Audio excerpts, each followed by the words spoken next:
হরে Krishna. ৩রা March ২০২৬ মঙ্গলবার, গৌর পূর্ণিমা, দোল পূর্ণিমা, হোলি উৎসব।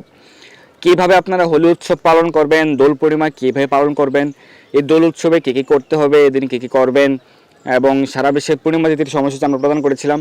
আজকে আমরা দোল উৎসবে কী কী করবেন, কিভাবে হোলি উৎসব পালন করবেন, হোলির যে রং বা আবির সেটি কাকে দেওয়া যাবে, বড়দের চরণে বা পায়ে দেওয়া যাবে কি না, সেই সম্পর্কে আলোচনা করব এবং হোলি উৎসবের কি তাৎপর্য সেই সম্পর্কে আলোচনা করব। তো এই বছরের ক্ষেত্রে ৩রা মার্চ ২০২৬ মঙ্গলবার উদযাপিত হবে দোল উৎসব, হোলি উৎসব, গৌর পূর্ণিমা মহোৎসব। তো এদিন উপবাস রয়েছে, আপনারা উপবাস ব্রত পালন করবেন কমপক্ষে সন্ধ্যা পর্যন্ত, নির্জল উপবাস চন্দ্র উদয় পর্যন্ত।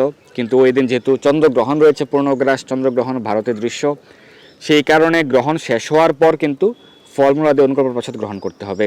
ভারতের সময় অনুযায়ী সন্ধ্যে ৬টা ৪৮ ঘটিকা পর্যন্ত রয়েছে গ্রহণ, বাংলাদেশের সময় অনুযায়ী সন্ধ্যে ৭টা ১৮ ঘটিকা পর্যন্ত থাকছে গ্রহণ। তো এই সময়ের মধ্যে গ্রহণ সময়কালে কিছু আহার করবেন না।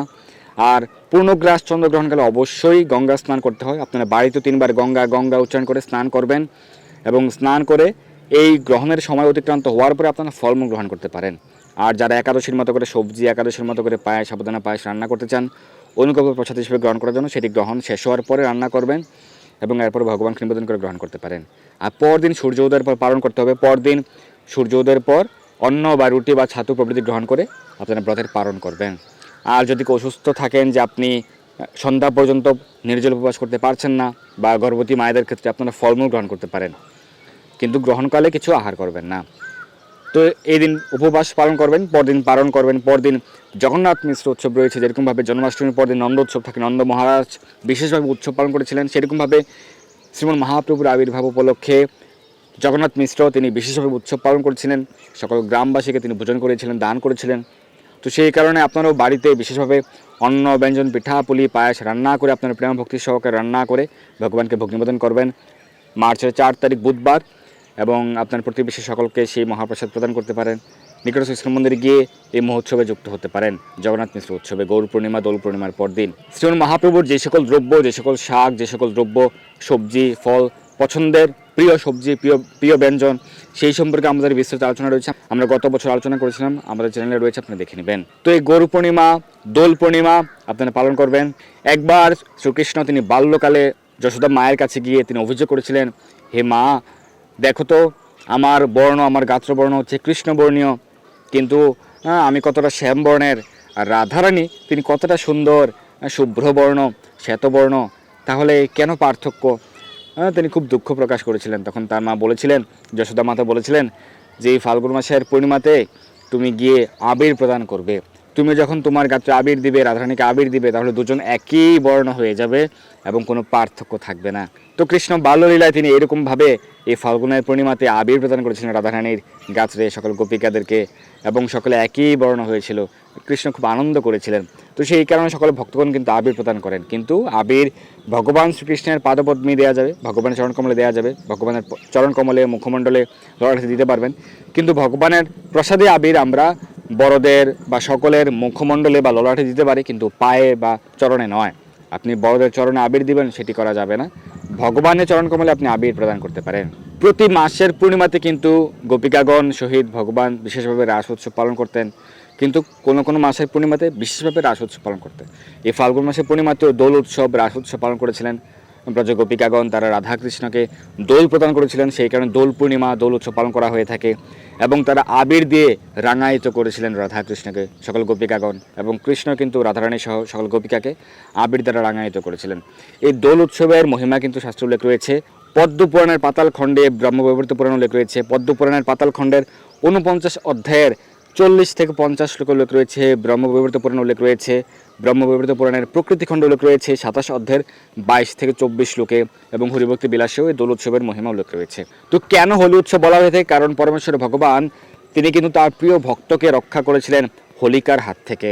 কে সে প্রিয় ভক্ত আপনারা সকলেই জানেন, তার প্রিয় ভক্ত প্রহ্লাদ মহারাজ। তো ভক্ত প্রহ্লাদকে নানাভাবে কিন্তু চেষ্টা করেছিল তার পিতৃদেব হিরণ্যকশিপু, নানাভাবে প্রহ্লাদকে কিভাবে শেষ করে ফেলা যায়। আপনারা সকলেই সেই লীলা কিন্তু জানেন। বারবার কিন্তু ব্যর্থ হয়েছিলেন। কেন? কারণ প্রহ্লাদ মহারাজ সর্বদা বিষ্ণু নাম করতেন, তিনি সর্বদা ভগবানের নাম করতেন, ভগবানের চিন্তন করতেন।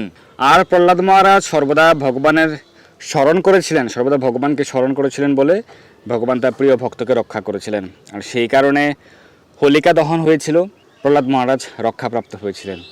এই যে উৎসবটি ইন্ডিকেট করে যে সত্যের জয় অবশ্যম্ভাবী, সত্যের বিজয় হবেই, সেই কারণে প্রহ্লাদ মহারাজের বিজয় হয়েছিল। সেই কারণে এই উৎসবের নাম আছে হোলি উৎসব, যাতে আমরা হোলিকার মতো না হই, যাতে আমরা ভক্তদের উৎপীড়নের কারণ না হই, যেন আমরা সর্বদা সত্যের পথে থাকি, যেন আমরা ভগবানের সন্তুষ্টি বিধানের জন্য কার্য করি। তাই এই দিনে উত্তর ভারতে হোলিকা দহন হয়ে থাকে। এবং এই দিনটি আরও বেশি মহিমান্বিত, কারণ পরমেশ্বর ভগবান শ্রীকৃষ্ণ চৈতন্য মহাপ্রভুর আবির্ভাব তিথি। কলিযুগের যুগধর্ম হরিনাম সংকীর্তন প্রবর্তন করার জন্য, সকলকে কৃষ্ণ প্রেম বিতরণ করার জন্য স্বয়ং ভগবান শ্রীকৃষ্ণ শ্রীমতী রাধারানীর ভাবকান্তি অঙ্গীকার করে এই ফাল্গুন মাসের পূর্ণিমাতে সন্ধ্যায় চন্দ্রগ্রহণের উছিলায় সিংহ রাশিতে সিংহলগ্নে শচীদেবী এবং জগন্নাথ মিশ্রের পুত্ররূপে আবির্ভূত হয়েছিলেন। এই কারণে গৌর পূর্ণিমা মহোৎসব পালন করা হয়ে থাকে। উপবাসব্রত রয়েছে, অত্যন্ত মহিমান্বিত। আপনারা কমপক্ষে সন্ধ্যা পর্যন্ত নির্জলা উপবাস পালন করবেন। চন্দ্রগ্রহণ রয়েছে, তাই গ্রহণ সময়কালে আহার করবেন না। গ্রহণের সময় অবশ্যই স্নান করবেন। চন্দ্রগ্রহণের স্নানের অনেক মাহাত্ম্য রয়েছে। স্নান না করলে সপ্ত জন্মকাল 7 জন্ম কুষ্ঠরোগাক্রান্ত হতে হয়। অবশ্যই স্নান করবেন। এবং ভারতের সময় যে সন্ধ্যে 6টা 48 পর্যন্ত গ্রহণ রয়েছে, আর বাংলাদেশে সন্ধ্যে 7টা 18 ঘটিকা পর্যন্ত। এরপর আপনারা ফলমূলা দিয়ে অনুগ্রহ প্রসাদ গ্রহণ করতে পারেন। কেউ চাইলে পূর্ণ দিবস নির্জলা করে পরদিন পালন করতে পারেন, অথবা গ্রহণের পর ফলমূল গ্রহণ করতে পারেন। পরদিন সূর্য উদয়ের পর পালন করতে পারেন অন্ন বা রুটি বা ছাতু প্রভৃতি গ্রহণ করে। আর পরদিন অন্ন ব্যঞ্জন, নানা প্রকার অন্ন ব্যঞ্জন রান্না করে ভগবানকে ভোগ নিবেদন করবেন। অত্যন্ত মাহাত্ম্যপূর্ণ মহিমান্বিত দিন এই গৌর পূর্ণিমা, দোল পূর্ণিমা এবং হোলি উৎসব। হোলি উৎসবের ক্ষেত্রে যে ফেস্টিভ্যাল অফ কালার্স, হোলি, আবির প্রদান করা হয়। বড়দের পায়ে আবির দেবেন না, বড়দের চরণে দেবেন না। ভগবানের চরণ কমলে, ভগবানের মুখমণ্ডলে, ললাটে আবির দিতে পারেন, ভগবানের চরণে দিতে পারবেন। আর সেই প্রসাদী আবির আমরা সকলের মুখমণ্ডলে বা ললাটে প্রদান করতে পারি, কিন্তু বড়দের পায়ে দেবেন না। আর অবশ্যই লক্ষ্য রাখবেন যেন কারো চোখে বা কানে আবির বা রং কোনো সমস্যা না করে, অন্যদের কোনো সমস্যার কারণ যেন আমরা না হই। অবশ্যই সাবধানতা অবলম্বন করবেন। আর এই দিনটিতে আপনারা বেশি বেশি শাস্ত্র অধ্যয়ন করবেন, মহাপ্রভু লীলা মহিমা পাঠ করতে পারেন, চৈতন্য চরিতামৃত, চৈতন্য ভাগবত, চৈতন্য মঙ্গল প্রভৃতি গ্রন্থ পাঠ করতে পারেন। আপনারা সংগ্রহ করুন। আমরা সমগ্র ভারতে পৌঁছে দিচ্ছি। শ্রীধাম মায়াপুর থেকে বিশেষ সুযোগ প্রদান করা হয়েছে। এই গৌর পূর্ণিমা মহোৎসব উপলক্ষে এই 1 সপ্তাহের জন্য বিশেষ ডিসকাউন্ট রয়েছে চৈতন্য চরিতামৃত গ্রন্থের উপর। চৈতন্য চরিতামৃত মাত্র 2600 রুপিয়া বিশেষ ডিসকাউন্ট রয়েছে, এবং কুরিয়ার চার্জ ফ্রি সমগ্র ভারতে। আপনারা দ্রুত সংগ্রহ করুন চৈতন্য চরিতামৃত গ্রন্থ। এছাড়াও চৈতন্য ভাগবত রয়েছে, চৈতন্য মঙ্গল রয়েছে, চৈতন্য মহাপ্রভুর শিক্ষা গ্রন্থ রয়েছে, চৈতন্য মহাপ্রভুর জীবনী শিক্ষা। এই গ্রন্থগুলিতে কুরিয়ার চার্জ যুক্ত হবে। আপনারা দ্রুত সংগ্রহ করুন। আমরা সমগ্র ভারতে পৌঁছে দিচ্ছি, আপনার বাড়িতে পৌঁছে যাবে। আর চৈতন্য চরিতামৃতের ক্ষেত্রে কুরিয়ার চার্জ ফ্রি, এবং প্রায় 6.5 কিলো ওজন পুরো box, full box set Chaitanya Charitamrita মাত্র 2600 রুপিয়া। আমাদের এই হোয়াটসঅ্যাপ নম্বরে যোগাযোগ করুন এবং খুব দ্রুত অর্ডার করুন। অনেক ভক্তগণ সংগ্রহ করছেন, আমরা পৌঁছে দিচ্ছি, তো সেই কারণে খুব দ্রুত সংগ্রহ করুন। চৈতন্য চরিতামৃত এছাড়াও চৈতন্য ভাগবত, চৈতন্য মঙ্গল সংগ্রহ করতে পারেন। যদি আপনি চৈতন্য চরিতামৃত সংগ্রহ করতে নাও পারেন, আপনি চৈতন্য মঙ্গল, চৈতন্য ভাগবত, চৈতন্য মহাপ্রভুর শিক্ষা গ্রন্থটি সংগ্রহ করুন। সকলে সংগ্রহ করুন চৈতন্য মহাপ্রভুর শিক্ষা গ্রন্থটি। সকলের জয় হোক। আর এই উৎসব আপনারা সকলে পালন করবেন। বেশি বেশি হরিনাম জপ, হরিনাম কীর্তন, মহাপ্রভুর অষ্টতর শতনাম, অষ্টকম স্তোত্রম পাঠ করবেন। মহাপ্রভুর চরণকমলে তুলসীপত্র পুষ্প অর্পণ করবেন। শ্রী অদ্বৈত আচার্য প্রভু, নিত্যানন্দ প্রভু এবং মহাপ্রভুর চরণকমলে তুলসীপত্র পুষ্প অর্পণ করবেন, এবং গদাধর প্রভু এবং শ্রীবাস প্রভুর চরণকমলে পুষ্প অর্পণ করবেন। কৃষ্ণের চরণকমলে তুলসীপত্র পুষ্প অর্পণ করবেন, রাধারানীর চরণকমলে পুষ্প অর্পণ করবেন, এবং বিশেষভাবে আবির প্রদান করতে পারেন রাধা কৃষ্ণ মহাপ্রভুকে। এই যে দোল উৎসব, ভগবানকে দোল প্রদান করা যায় এই দিনে। দোল উৎসবের মাহাত্ম্য শাস্ত্রে উল্লেখ রয়েছে, আমরা আলোচনা করব শাস্ত্র থেকে। এবং হরিভক্তি বিলাসের 17দশ বিলাসে উল্লেখ রয়েছে 326 নম্বর শ্লোকে যে ইয়ৎ ফাল্গুনস্য রাকারাব উত্তরা ফাল্গুনী যদা তদা দোল উৎসব কার্যন্তশ্চ পুরুষোত্তমে। অর্থাৎ যদি ফাল্গুন মাসের পূর্ণিমাতে উত্তর ফাল্গুনী নক্ষত্র যুক্ত হয়, সেই বিশেষ দিনে দোল উৎসব পালন করা হয়। ভগবান শ্রীকৃষ্ণের অর্চন উৎসব পালন করে থাকেন ভগবানের ভক্তগণ। ফাল্গুন্যাম পূর্ণমাস্যান্তু বিদধ্যাৎ বৈষ্ণবৈ সহ শ্রীকৃষ্ণপ্রিয় ভক্তস্য বসন্তস্য অর্চন উৎসবম। এই দিনে ভগবানের প্রিয় ভক্তগণ সমস্ত বৈষ্ণবদের উপস্থিতিতে বিশেষভাবে ভগবানের অর্চন উৎসব পালন করে থাকেন। তাই আপনারা বাড়িতে সকালে ভগবানের অর্চন, ভগবানের নিরাজন, ভগবানের অভিষেক, আরতি, ভগবানকে পুষ্পমাল্য অর্পণ এবং পুষ্প দিয়ে সুন্দরভাবে ভগবানকে সাজানো, চন্দন প্রভৃতি অর্পণ করা, এবং ভগবানের সেবা পূজা, আরতি, ভোগ নিবেদন প্রভৃতি করা। সেটি বিশেষভাবে সন্দেহ করা যেতে পারে মহাপ্রভুর আবির্ভাব তিথি উপলক্ষে গণিতের অভিষেক বা পঞ্চরথ ভগবানের অভিষেক করতে পারেন। আর এই যে দোল উৎসব পালন করা হয়, ভগবানকে দোল দান করা হয়, সেক্ষেত্রে ভগবানকে দক্ষিণ অভিমুখী রেখে দোল প্রদান করতে হয়, সেটি উল্লেখ রয়েছে পদ্ম পুরাণের পাতালখণ্ডের 49 অধ্যায় 50 শ্লোকে। এবং এই দোল উৎসব যারা দর্শন করেন দেখেন তাদের আর পুনর্জন্ম হয় না, তারা ভগবত ধামে ফিরে যেতে পারেন, তাদেরকে আর কখনো নরকে যেতে হয় না। চলুন আমরা দেখে নিই পদ্ম পুরাণের পাতালখণ্ডের 49 অধ্যায়ের 50 শ্লোকে উল্লেখ রয়েছে যে দক্ষিণ অভিমুখম কৃষ্ণম দুলমানম সকৃন্নরহ দৃষ্টপরাধ নিচয়ন মুক্তাস্তে না ত্রিসংশয়। অর্থাৎ মানবগণ একবার মাত্র হলেও দোল উৎসবে ভগবান শ্রীকৃষ্ণকে দক্ষিণ অভিমুখী দোলরত অবস্থায় দোলমান দর্শন করিলে অপরাধ নিশ্চয় হয়, তাদের সকল অপরাধ থেকে মুক্ত হন এবং তাদেরকে নরকে গমন করতে হয় না, তারা মুক্ত হন এবং তাতে কোনো সন্দেহ নেই, সংশয় নেই। তাই ভগবানের সিংহাসন এরকমভাবে স্থাপন করতে হবে, বাড়িতে হোক মন্দির হোক, যে ভগবান থাকবেন দক্ষিণ দিকে মুখ, দক্ষিণ অভিমুখী অথবা পশ্চিম অভিমুখী। কিন্তু বাড়িতে মূল বিগ্রহ জগন্নাথ বলদেব সুভদ্রা মহারানী থাকলে পূর্বমুখীও রাখা যায়।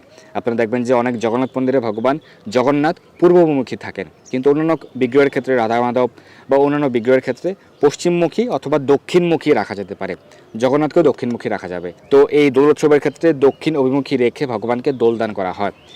ব্রজগোপিকাগণ তারা ভগবান শ্রীকৃষ্ণের রাধাকৃষ্ণের দোল উৎসব এই ভগবানকে দোল দান করতেন, আনন্দ বিধান করতেন, তাই ভক্তগণও এই দোল উৎসব পালন করে থাকেন। তো অত্যন্ত মহিমান্বিত মাহাত্ম্যপূর্ণ এই বিশেষ তিথি ফাল্গুন মাসের পূর্ণিমা তিথি, ফাল্গুনী পূর্ণিমা, দোল পূর্ণিমা, গৌর পূর্ণিমা এবং হোলি উৎসব। তো এই হোলি উৎসব কীভাবে পালন করতে হবে, এর কি তাৎপর্য, কি ইতিহাস, সেই সম্পর্কে আমরা জানলাম। এদিন কী কী করতে হবে সেই সম্পর্কে আমরা জানলাম। সারা বিশ্বের পূর্ণিমা তিথির সময়সূচি আমরা গত আলোচনা প্রদান করেছি এবং সারা বিশ্বে গ্রহণের সময়সূচি আমাদের আলোচনা কিন্তু রয়েছে, আলাদা আলোচনা রয়েছে আমাদের চ্যানেলে, আপনারা দেখে নেবেন। এবং আপনারা খুব দ্রুত সংগ্রহ করুন শ্রীধাম মায়াপুর থেকে চৈতন্য ভাগবত, চৈতন্য মঙ্গল, চৈতন্য মহাপ্রভুর শিক্ষা এবং চৈতন্য চরিতামৃত। আমাদের হোয়াটসঅ্যাপ নম্বরে যোগাযোগ করুন। এছাড়াও তিলক, অগরু, তুলসীমালা, তুলসী কণ্ঠীমালা, জপমালা, জপব্যাগ প্রভৃতি প্রয়োজন হলেও আমাদের হোয়াটসঅ্যাপ নম্বরে যোগাযোগ করতে পারেন। আমরা সমগ্র ভারতে হোম ডেলিভারিতে পৌঁছে দিচ্ছি। তো আপনাদের জয় হোক, আপনারা ভগবানের বিশেষ কৃপা আশীর্বাদ লাভ করুন, এই গৌরপূর্ণিমা মহোৎসব পালন করুন। এর পর দিন আপনারা বিশেষভাবে অন্ন ব্যঞ্জন, নানা প্রকার সবজি রান্না করে, পিঠাপুলি পায়েস রান্না করে ভগবানকে ভোগ নিবেদন করবেন। মার্চের 4 তারিখ জগন্নাথ মিশ্র উৎসব, ইস্কন মন্দিরে যুক্ত হতে পারেন, বাড়িতে ভোগ নিবেদন করে সেই মহাপ্রসাদ আপনার প্রতিবেশীদেরকে অর্পণ করতে পারেন। সকলের জয় হোক, ধন্যবাদ সবাইকে। হরে কৃষ্ণ, জয় সচিনন্দন গৌর হরি।